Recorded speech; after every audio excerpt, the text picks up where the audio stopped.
নমস্কার বন্ধু, Malay Mukhopadhyay, confederation of state government employees. বন্ধু, আমাদের কাছে টেলিফোনে হোক বা সোশ্যাল মিডিয়ায় যে সকল পোস্টগুলো করছি সেখানেই হোক, অনেক কর্মচারী তারা প্রশ্ন তুলছে। বিশেষ করে যারা পঞ্চম বেতন কমিশন চলাকালীন রিটায়ার করেছেন বা আগেও যারা রিটায়ার করেছেন, ডিএটা তো পাবো, কিন্তু বেতনের সঙ্গে ডিএটা যোগ হলে বেতন বৃদ্ধি হয়, তাহলে আমরা কি লিভ এনক্যাশমেন্ট পাবো না? আমাদের কি গ্র্যাচুইটি বাড়বে না? আপনারা ইন্টারেস্টটা কেন ক্লেম করেননি? তাহলে তো আমরা আরও বেশি বকেয়াটা পেতাম। দেখুন, মামলাটা আমরা করেছিলাম পঞ্চম বেতন কমিশনে, যে ব্যাকলগটা প্রচুর হয়ে গিয়েছিল। বাম আমল হলে হয়তো আমরা মামলাতে যেতামই না, কারণ আপনারা সকলেই জানেন বামফ্রন্ট বকেয়া রাখলেও সেটা আমাদের সহ্য করার একটা ক্ষমতা ছিল বা ক্ষমতা হয়ে গিয়েছিল। কিন্তু বর্তমান সরকারের যে ব্যাকলগ, সেটা আমরা বারবার বলেছি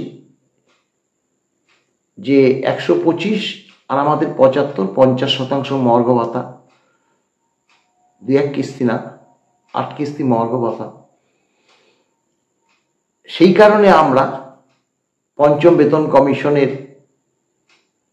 যে ব্যাকলগ অর্থাৎ all India consumer price index অনুসারে ডিএটা আমরা ক্লেম করেছি, এবং তার জন্য দেখিয়েছি যে কেন্দ্রীয় সরকার, অন্যান্য রাজ্য সরকার এবং দিল্লি, চেন্নাইতে কাজ করে এই রাজ্যের সরকারি কর্মচারীরা যদি all India consumer price index অনুসারে ডিএটা পেতে পারে, তাহলে আমরা কেন পাবো না? মূল যে আমাদের পিটিশনটা ছিল সেটা হচ্ছে এই বকেয়া ডিএর দাবি ব্যাকলগ অনুযায়ী আমাদেরকে মিটিয়ে দিতে হবে। আর সেই দাবিটা যদি আমরা আদায় করে আনতে পারি, তাহলে ডিএর একটা স্ট্যান্ডিং অর্ডার হয়ে যাবে। কারণ ক্যালকুলেশনটা হবে জুলাই জানুয়ারি, আর ডিএ তো জানেন 2 কিস্তি হয়, জুলাই জানুয়ারি। এর তো মান্যতা পেয়েছে, এটাকে তো আর অস্বীকার করতে পারবেন না।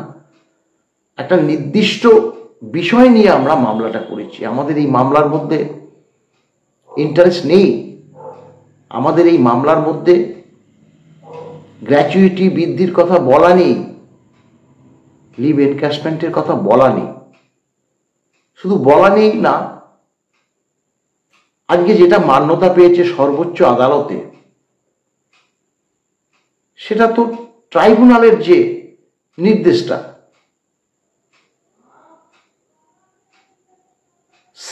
স্যাট যেভাবে ডিএটা দিতে বলেছে, সেখানে কি ইন্টারেস্টের কথা বলা হয়েছে? সেখানে কি লিভ এনক্যাশমেন্টের কথা আছে? সেখানে কি এই যে বেতন বাড়লে গ্র্যাচুইটি বাড়ে সেই কথা বলা আছে? বলা তো নেই, আর বলা যাবেও না। সেটা যদি আমরা বলে পিটিশন করতাম, এই মামলায় আমাদের জয় আসতো না। এটা তো স্বাভাবিক, এটা তো নিশ্চয়ই আপনারা অনেকে চাকরি করছেন, অনেকে অবসর নিয়েছেন, একটু বুঝবেন যে হয় না, এটা হতে পারে না। একটা নির্দিষ্ট লক্ষ্য নিয়ে আমরা এগিয়েছি, সেই লক্ষ্যটাতে আমরা জয়যুক্ত হয়েছি।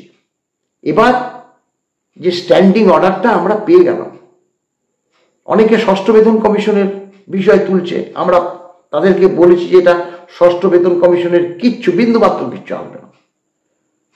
আমরা বারংবার বলছি যে আমাদের ব্যাকলগ হিসাব হবে, যা হবে সেটা বর্তমানে 25%, পরবর্তীকালে আবার 4 আগস্ট যে মামলা আছে সেখানে 100% আমরা নিশ্চিত সেটাও আমরা পেয়ে যাব। তার জন্য সরকারকে হয়তো আর একটু সময় দেবে। তাই আমরা আবারও বলছি যে আমাদের এখানে ইন্টারেস্টের কথা বলা নেই, আমাদের লিভ এনক্যাশমেন্ট বা গ্র্যাচুইটির কথা বলা নেই, আমরা সরকারের কাছে দাবি করিনি, অতএব এটা আপনারা পাবেন না। আর দাবি জানানোটার যদি আমরা সেই সময় দাবি জানাতাম, তখন কিন্তু হয়তো প্রশ্ন অনেকেই করত যে মলয়বাবুদের তো বোঝা উচিত যে একদিকে ডিএ চাইছে ব্যাকলগ, আবার ইন্টারেস্ট চাইছে, আবার যখন পাবো তার সঙ্গে লিভ এনক্যাশমেন্ট চাইছে, গ্র্যাচুইটির দাবি জানাচ্ছে, এ তো হজবরল হয়ে যাবে, এটা তো তারা কিছুতেই রায়টা পাবে না। তখন কিন্তু এই প্রশ্নটা মুখেই আমাদের পড়তে হতো।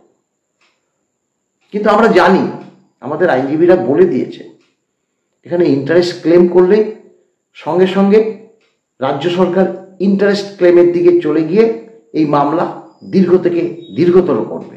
সেরকম গ্র্যাচুইটি, লিভ এনক্যাশমেন্ট, এগুলো তো আমরা কনফারেন্সে বিভিন্ন আইনজীবীদের সঙ্গে বলেছি। আমাদের আমজাদ আলী বলেছে যে দেখো, যেই মামলা, এই মামলায় তোমরা জিতবে এবং all India consumer price index অনুসারে সরকারকে ডিএটা দিতেই হবে।